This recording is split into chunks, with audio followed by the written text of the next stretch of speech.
तो दोस्तों आज हम पढ़ने जा रहे हैं 12th क्लास के इकोनॉमिक्स के अंदर। ओके, उसका पहला किताब है जिसका नाम है व्यष्टि अर्थशास्त्र, जो आपके 29 तारीख को जो हाफ ईयरली एग्जाम है ना, उनके अंदर जो भी क्वेश्चन बनते हैं, जितने भी पार्ट्स के अंदर जो भी मतलब क्वेश्चन में कैसे पार्ट्स में क्वेश्चन बनते हैं, उन सबको आज इस वीडियो में डिस्कस करने वाले हैं। तो एक एक क्वेश्चन को मैं पढ़ता जाऊँगा और आपको बस उसको सुनना है मात्र एक बार, तब तक आपका रिवाइज कंप्लीट हो जाएगा। ओके, तो आज के इस वीडियो में हम 2 पार्ट को कवर करेंगे और अगले वीडियो में हम और 2 पार्ट को कवर करेंगे एंड उसके अगले दिन हम लाइव चलाकर सारा कोर्स को निपटा देंगे। तो शुरू करते हैं एक एक ट्यूशन को एक एक पार्ट से।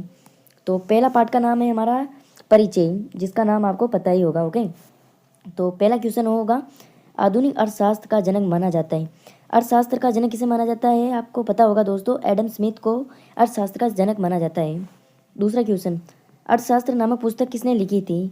यह पुस्तक कौटिल्य ने लिखी थी, यह आपको याद रखना है। ओके, अब देखते हैं अति लघुरात्मक क्वेश्चन। तो पहला क्वेश्चन क्या कह रहा है, व्यष्टि अर्थशास्त्र की परिभाषा दीजिए।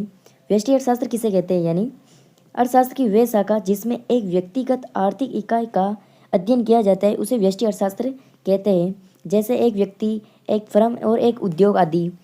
अब देखते हैं दूसरा क्वेश्चन, भारत की अर्थव्यवस्था किस प्रकार की अर्थव्यवस्था है? भारत की अर्थव्यवस्था मिश्रित अर्थव्यवस्था है। तीसरा क्वेश्चन, मुख्य आर्थिक समस्या क्या होती है? तो मुख्य आर्थिक समस्या चुनाव व चयन की समस्या होती है। ओके, लेट्स सो बस आपको एक बार इनको पढ़ना है बस, एंड इनके पीडीएफ आपको चाहिए तो मैं आपको कमेंट बॉक्स में दे दूंगा, तो आप यहाँ से पढ़ लेना। तो चौथा क्वेश्चन क्या रहा है, केंद्रीकृत योजनाबद्ध अर्थव्यवस्था क्या है? इसको हम समाजवादी अर्थव्यवस्था के नाम से भी जानते हैं दोस्तों। ये थोड़ा सा नीचे आ गया, यस।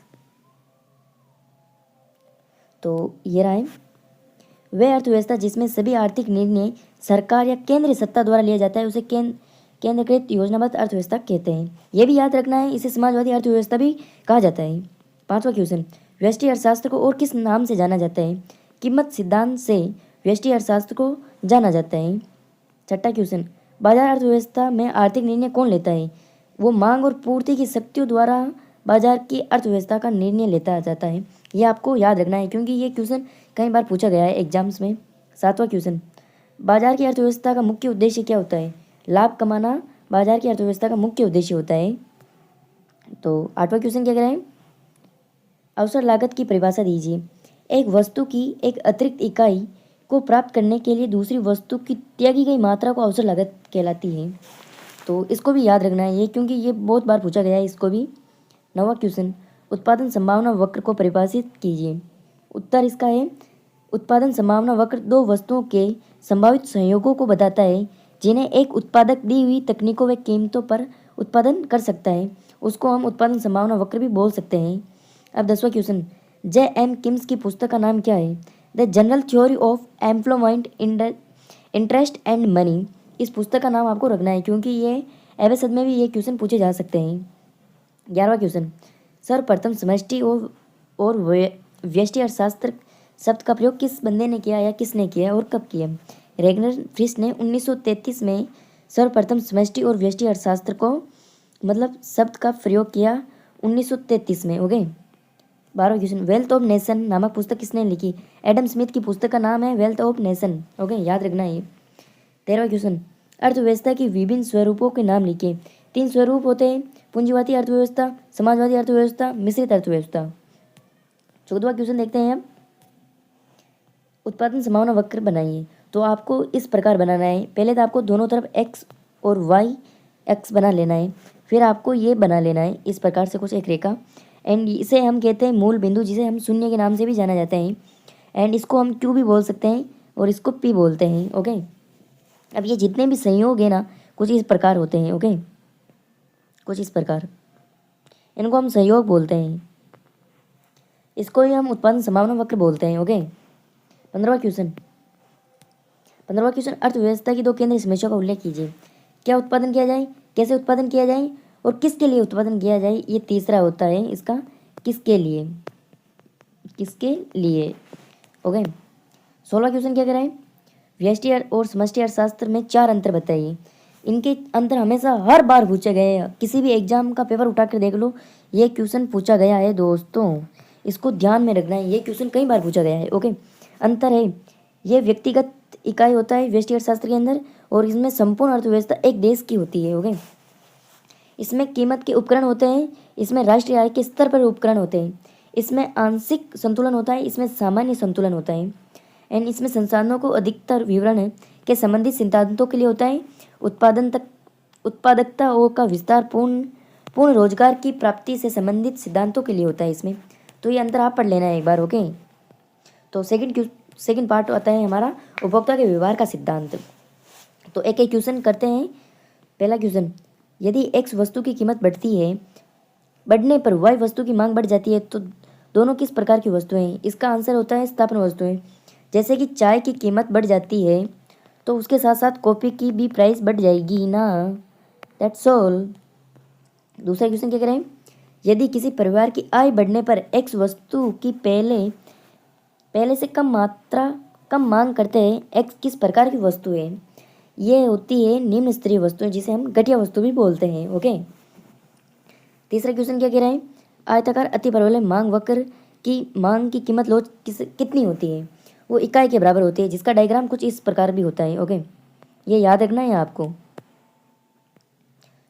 चौथा क्वेश्चन क्या कह रहा है, मांग की कीमत लोच किसे कहते हैं? ओके, मांग की कीमत लोच का सूत्र ये होता है, वस्तु की मांग में प्रतिशत परिवर्तन में वस्तु की कीमत में प्रतिशत परिवर्तन मांग की कीमत लोच का सूत्र है। ये तो आपको ध्यान रखना ही रखना है, क्योंकि ये मोस्टली क्वेश्चन बार बार पूछा गया है एग्जाम में। तो अब देखते हैं पांचवा क्वेश्चन, किसी वस्तु की कीमत में वृद्धि होने पर इसके कुल व्यय में कमी होती है तो मांग वक्र की लोच होगी। तो इसमें होती है लोचदार। ओके, अधिमान वक्र होता है। अधिमान वक्र हमेशा मूल बिंदु से उत्तल होता है, कुछ इस प्रकार से। ओके, उत्तल होता है। सातवां क्वेश्चन क्या कह रहा है,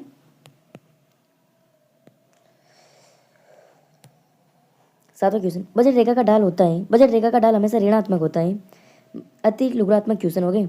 मांग फलन क्या होता है, ये वस्तु की मांगी गई मात्रा एवं वस्तु को प्रभावित करने वाले कारकों को से संबंधित होती है।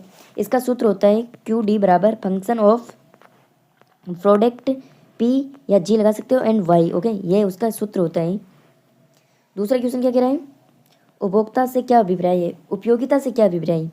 एक वस्तु की उपयोगिता उसकी किसी आवश्यकता को संतुष्टि की क्षमता करती है, उसे उपयोगिता की परिभाषा भी बोल सकते हैं हम। अब देखते हैं एक अधिमान वक्र किसे कहते हैं। वे वक्र जिसके विभिन्न दो वस्तुओं के ऐसे संयोगों को दर्शाता है जो उपभोक्ता को समान संतुष्टि को अधिमान वक्र कहते हैं। इसको मैं सही तरीके से आपको इजी लैंग्वेज में समझाता हूँ यहाँ पर। ओके, इसको थोड़ा बड़ा करके यहाँ समझाता हूँ। जैसे कि हम मान लेते हैं ये है एक हमारा वाई अक्ष और यह है एक्स अक्ष, इसको लिखते भी जाएं वाई एक्स और वाई अक्ष, इसे कहते हैं मूल बिंदु। इसका डायग्राम कुछ इस प्रकार होता है। ओके, इसे हम आईसी वक्र बोलते हैं। इसका कुछ इस प्रकार से हम बना लेते हैं पहले, कुछ इस प्रकार से। आप डायग्राम बनाकर समझाओगे तो एग्जामिनर्स को और अच्छा लगेगा। इसको यहाँ पॉइंट कर देते हैं, इसको भी कर देते हैं, इसको भी कर देते हैं, इसको भी कर देते हैं। बस एक सेकेंड रुकना। होगे तो हम नाम दे सकते हैं जैसे कि ए बी सी डी। ये होता है हमारा कीमत भी बोल सकते हैं इसे हम पी के, सॉरी यार, चलो ठीक, तो इसे हम पी बोल सकते हैं, इसको क्यू बोल सकते हैं। ओके, कुछ इस प्रकार से आप डायग्राम बनाने लगा तो आपका सही हो जाएगा। बस इतना ही बताना चाहता था मैं यार, थोड़ा सा पेन खराब हो गया तो इसलिए मैं बता देता आपको। अब हमारा चौथा क्वेश्चन क्या कह रहा है, बजट रेखा क्या है? वह रेखा जिस पर स्थित बंडलों की लागत उपभोक्ता की आय के बराबर होती है उसे बजट रेखा कहते हैं। That's all. बजट रेखा कुछ इस प्रकार से होती है। ये बजट रेखा, ये भी बजट रेखा, ये जब कीमत बढ़ जाती है तब, और ये कीमत घट जाती है तब। ओके, पांचवा क्वेश्चन क्या कह रहा है, मांग वक्र किसे कहते हैं? जब किसी वस्तु की मांग मात्रा में कीमत से संबंध में ग्राफ द्वारा दर्शाया जाता है उसे मांग वक्र कहते हैं। अधिमान मानचित्र किसे कहते हैं? जब एक ही चित्र में किसी उपभोक्ता के लिए अनेक अधिमान को दर्शाया जाता है, आईसी वक्र को दर्शाता है, उसको हम अधिमान वक्र कहते हैं। सातवां क्वेश्चन क्या कह रहे हैं,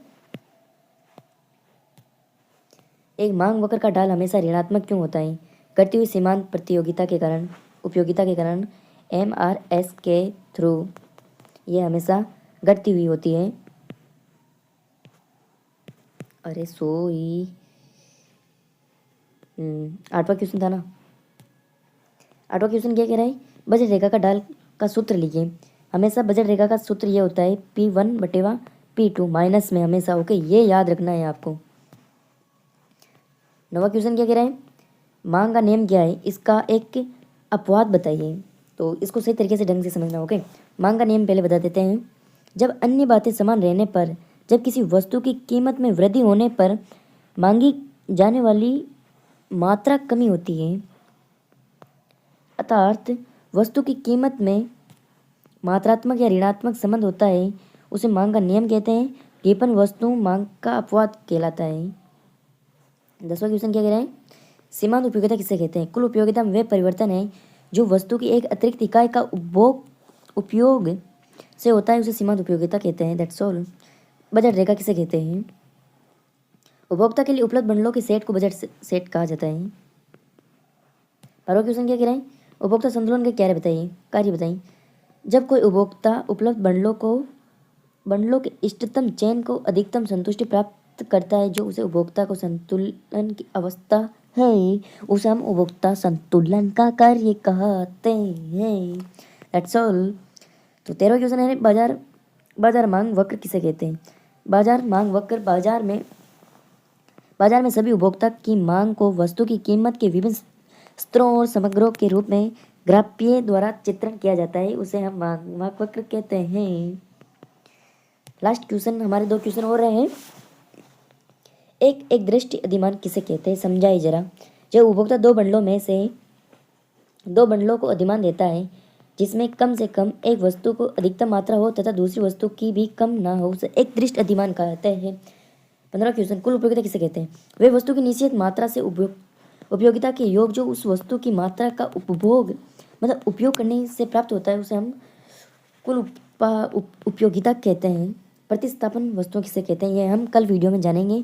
तब तक के लिए बाय दोस्तों, और वीडियो कैसा लगा है कमेंट में ज़रूर बताना।